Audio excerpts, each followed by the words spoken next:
George pulls the trigger and the Messerschmitt explodes. That is 1. He rolls left and finds another target. 2. He climbs through the smoke and locks onto a third. 3. His hands are steady, but his stomach is not. 4 minutes ago, he vomited into his oxygen mask at 30,000 feet.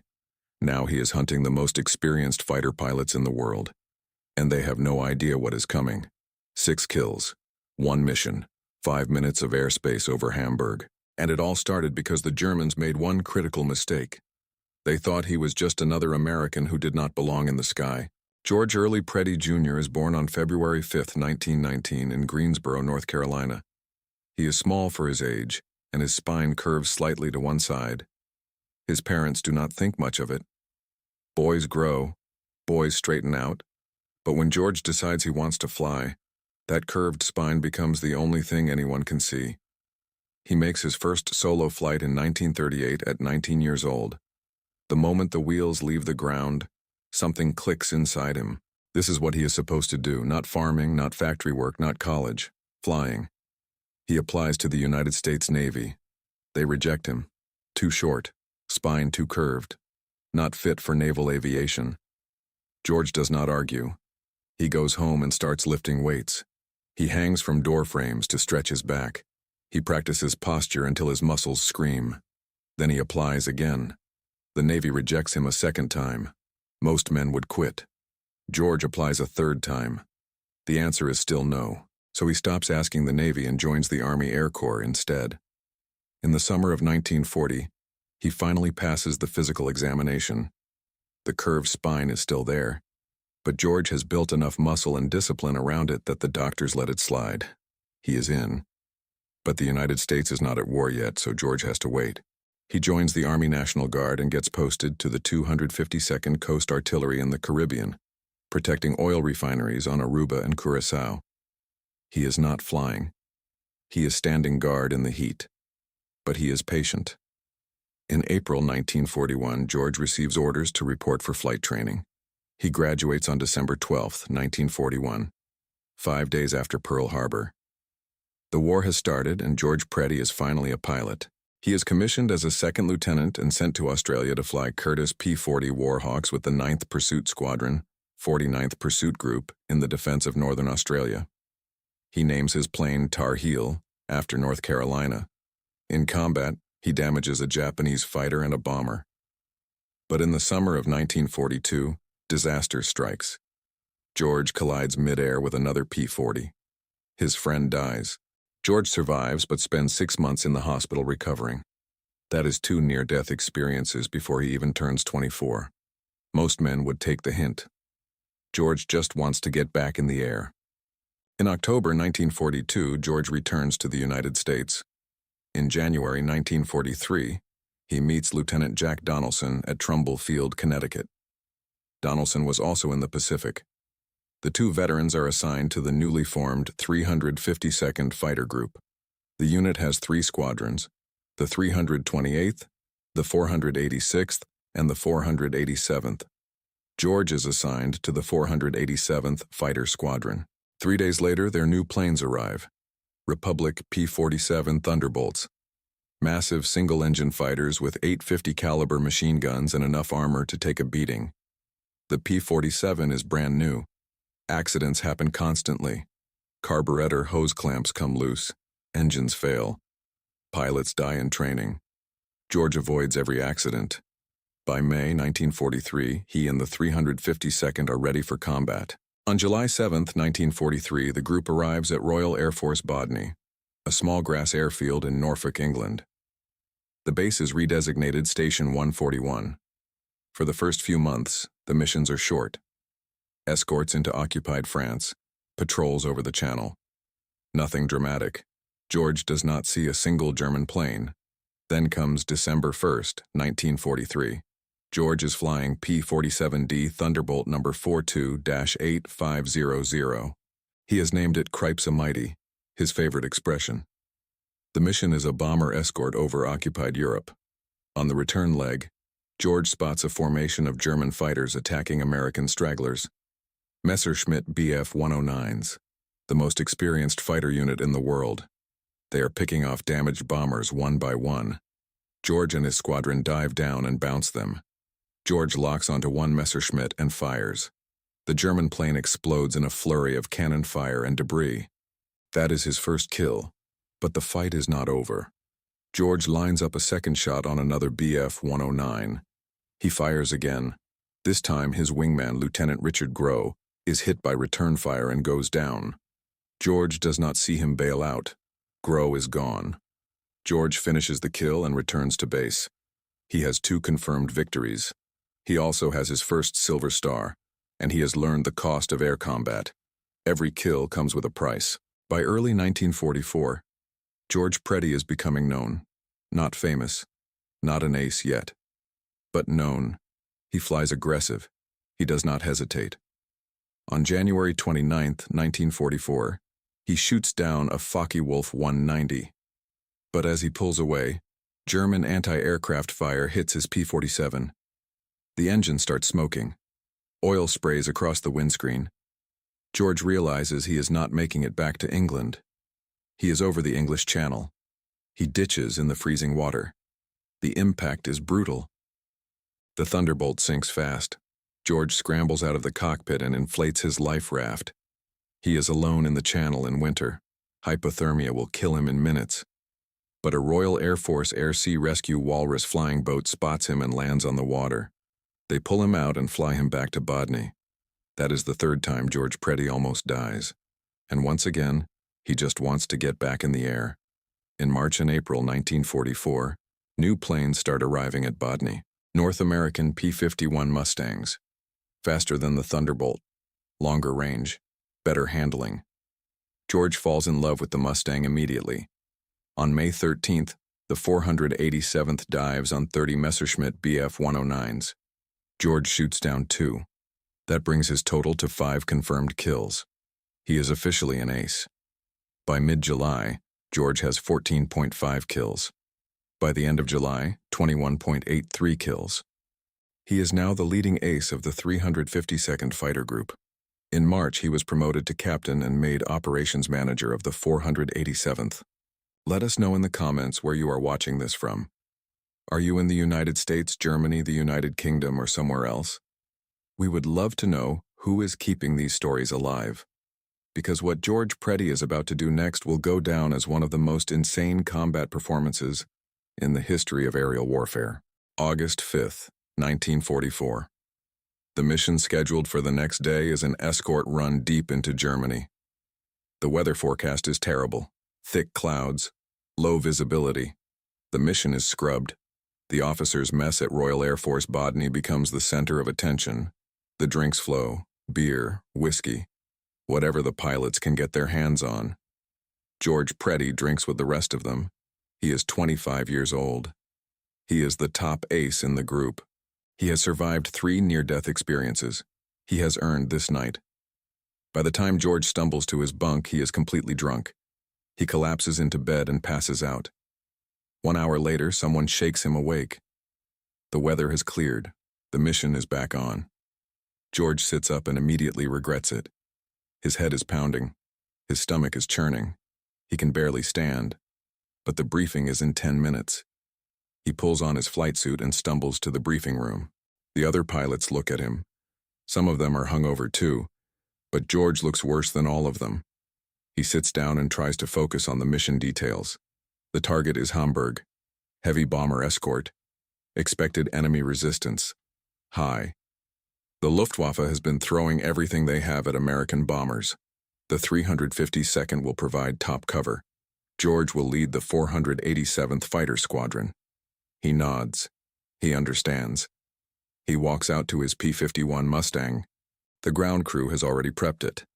Cripes a Mighty III, painted on the nose.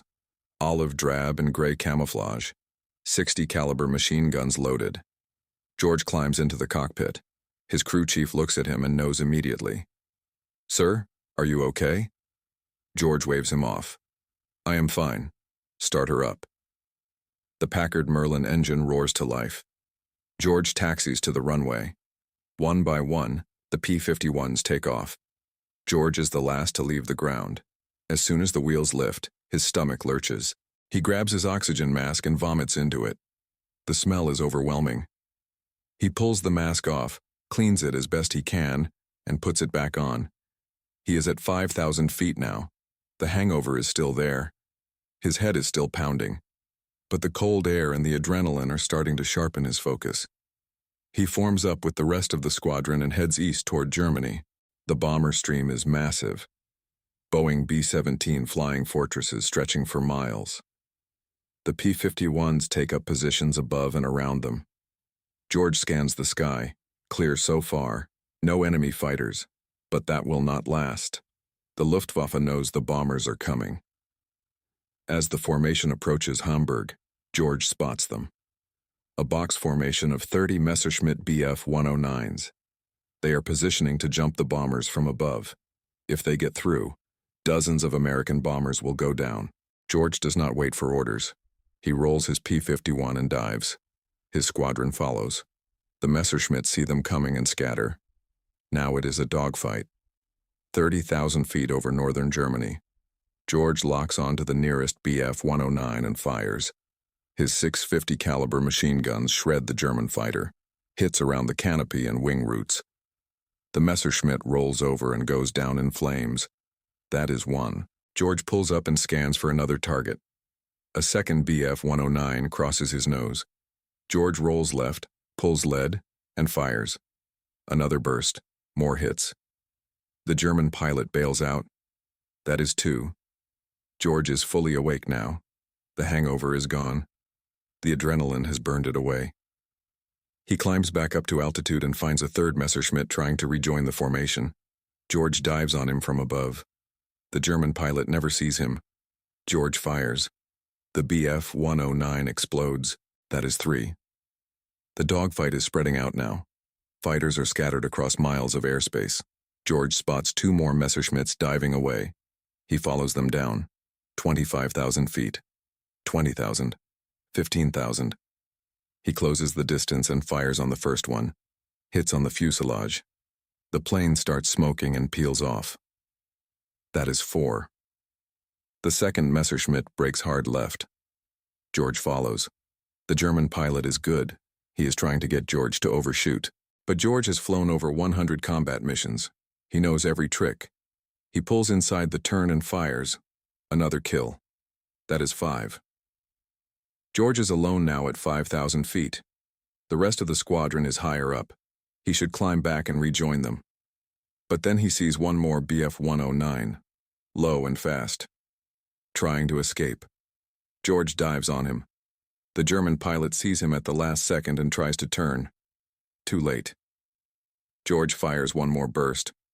The Messerschmitt goes down. That is six. If you are enjoying this story and want more untold accounts from World War II, make sure to subscribe to the channel. We are bringing you stories that most history books never covered. Now let us talk about what happened when George Preddy landed back at Bodny. George climbs back to altitude and forms up with what is left of his squadron. The bombers have finished their run over Hamburg and are heading home. The escort mission is complete. George checks his fuel. He has just enough to make it back. The flight back to England is uneventful. No more enemy fighters, no more drama, just the sound of the Merlin engine and the wind. George runs through the fight in his head. 6 kills, 6 confirmed, in one mission, in less than 5 minutes of actual combat. When George lands at Royal Air Force Bodny, the ground crews and squadron pilots are already waiting. Word has spread. Someone counted the gun camera footage. 6 kills. The pilots crowd around his P-51 as he climbs out. They are yelling, slapping him on the back, asking him how he did it. George just stands there for a moment, still in his flight suit, still smelling like vomit. He looks at the crowd and says one thing: never again will I fly with a hangover. The 6 kills in one mission make George Preddy one of only 38 United States Army Air Forces pilots to become an ace in a day. It is one of the rarest achievements in aerial combat. The mission also sets a record for the 352nd Fighter Group. In total, the squadron shoots down 25 enemy aircraft that day. George accounts for 6 of them. For his actions, George is recommended for the Medal of Honor by his squadron commander, Lieutenant Colonel John C. Meyer. The recommendation is downgraded to the Distinguished Service Cross, the second highest military award in the United States. George does not care about the medal. He just wants to keep flying. But the Army has other plans. After the mission on August 6th, George is sent home to the United States for a 30-day leave. He has flown too many missions. He has taken too many risks. He needs rest. George returns to Greensboro, North Carolina. He sees his family. He gives interviews to the local papers. He is treated like a hero. But all he wants is to get back to England. After 30 days, he gets his wish. In October 1944, George returns to Royal Air Force Bodney. He is promoted to major, and instead of returning to the 487th Fighter Squadron, he is given command of the 328th Fighter Squadron. The promotion is an honor, but it also means George is now responsible for an entire squadron. He is not just a pilot anymore, he is a leader. And the war is entering its most dangerous phase. Let us talk about what George Preddy accomplished in less than 2 years of combat. 143 combat missions flown. 26.83 enemy aircraft shot down in air-to-air combat. 5 more enemy aircraft destroyed on the ground. A combined total of 31.83 enemy aircraft destroyed. That makes him the highest-scoring P-51 Mustang pilot in United States Army Air Force's history. He is also the top ace of the 352nd Fighter Group, but numbers do not tell the full story. George was shot down once and ditched in the English Channel. He was hit by anti-aircraft fire multiple times. He survived a mid-air collision in the Pacific that killed his friend. He flew hungover and vomited in his oxygen mask and still shot down 6 enemy fighters in 5 minutes. He was rejected by the Navy 3 times because of his curved spine, and still became one of the deadliest fighter pilots in the war. His decorations include the Distinguished Service Cross, the Silver Star with 1 oak leaf cluster, the Distinguished Flying Cross with 6 oak leaf clusters, the Air Medal with 6 oak leaf clusters, the French Croix de Guerre, and the Purple Heart. His commanding officer, Lieutenant Colonel John C.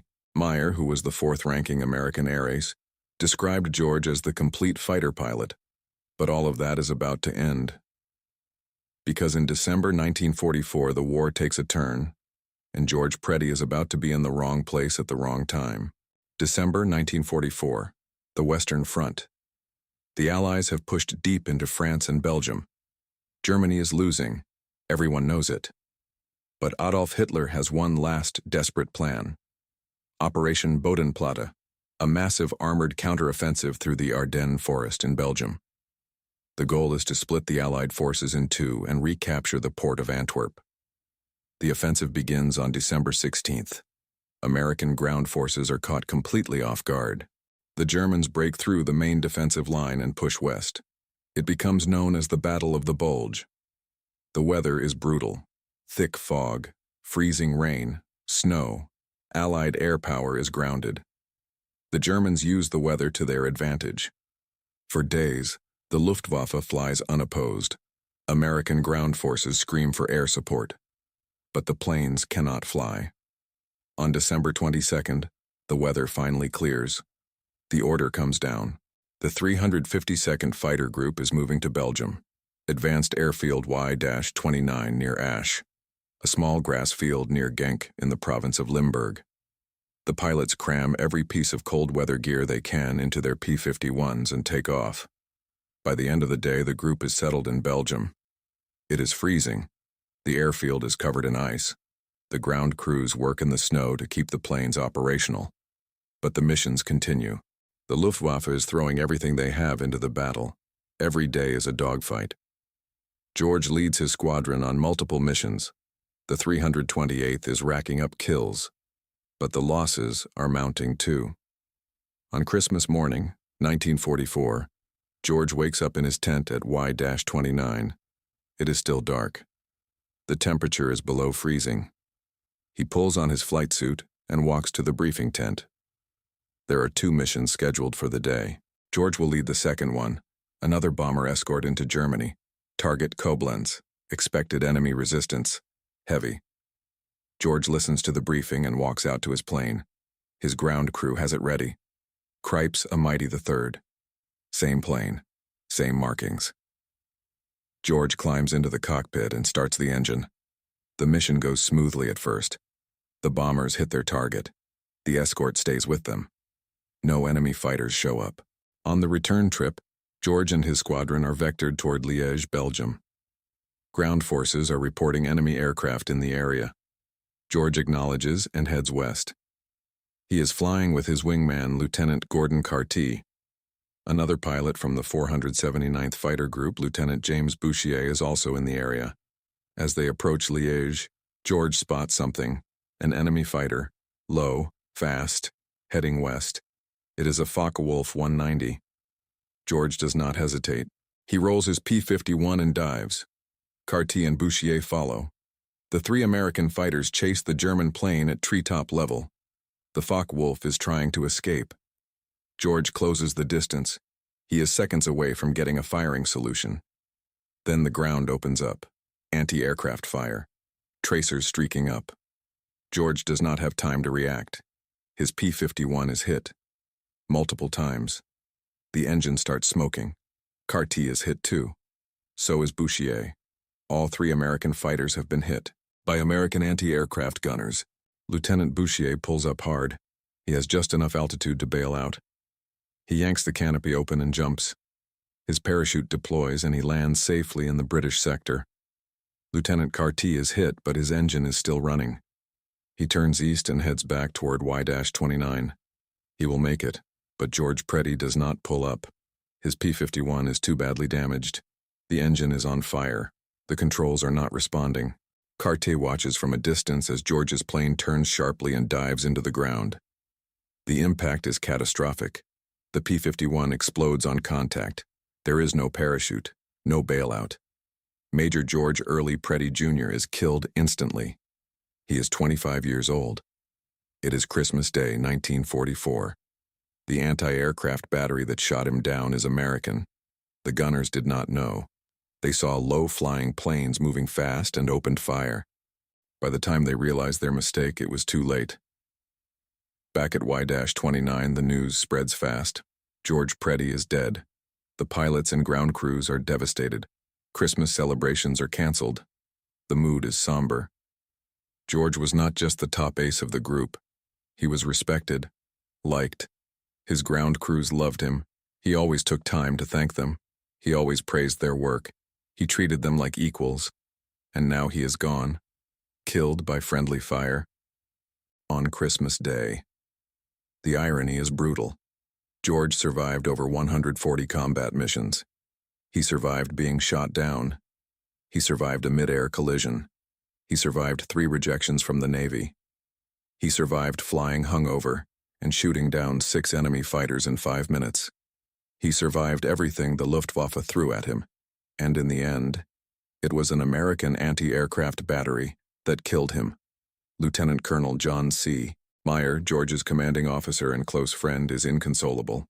He writes a letter to George's family.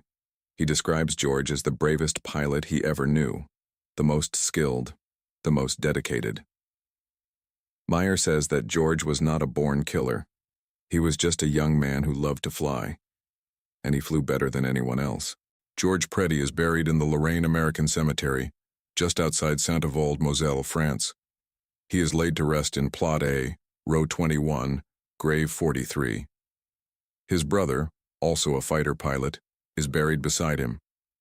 In 1968, the city of Greensboro, North Carolina, dedicates Preddy Boulevard in honor of both George and his brother. The Preddy Memorial Foundation creates a petition to rename Pope Air Force Base to Pope-Preddy Air Force Base. The petition does not succeed, but the effort shows how much George meant to his home state. George's final statistics are staggering. 26.83 confirmed air-to-air kills, 5 aircraft destroyed on the ground, 31.83 total enemy aircraft destroyed. The highest-scoring P-51 Mustang ace in United States Army Air Force's history. He flew 143 combat missions in less than 2 years. He earned the Distinguished Service Cross, the Silver Star, 6 Distinguished Flying Crosses, 6 Air Medals, the French Croix de Guerre, and the Purple Heart. But more than the numbers, more than the medals, George Preddy represents something deeper. He represents the kid who refused to quit, The boy with the curved spine who was told he would never fly. The pilot who got rejected 3 times and kept trying. The man who survived a mid-air collision and came back. The ace who flew hungover, vomited in his mask, and still shot down 6 enemy fighters in 5 minutes. George Preddy did not just fight the Germans. He fought rejection. He fought injury. He fought doubt. And he won. Every single time. Until the very end. The mission on August 6, 1944, remains one of the most extraordinary feats of aerial combat in history. 6 kills in 5 minutes, between 30,000 feet and 5,000 feet, against the most experienced fighter pilots in the world. And it almost did not happen. Because the night before, George was drunk.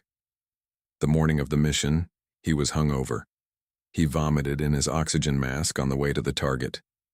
Any normal pilot would have turned back, would have called it off, would have said it was too dangerous.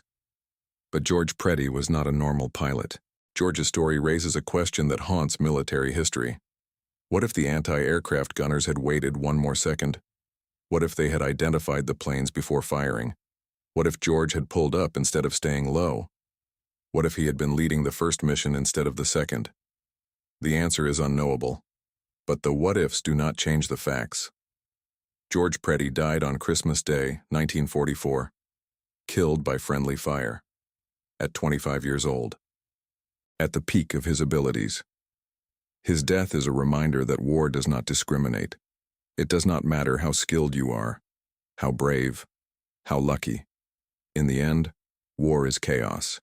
And chaos does not care about your record. It does not care about your decorations. It does not care that you are the best P-51 pilot in the United States Army Air Forces. It just takes. And it took George Preddy. But George's legacy is not defined by how he died. It is defined by how he lived. He lived with determination, with courage, with skill. He lived for flying, and he flew better than almost anyone in history. The Germans who mocked him, who thought he was just another American who did not belong in the sky, learned the hard way. George Preddy was not just another pilot. He was the pilot, the one they should have feared the most. On August 6, 1944, over Hamburg, George proved it.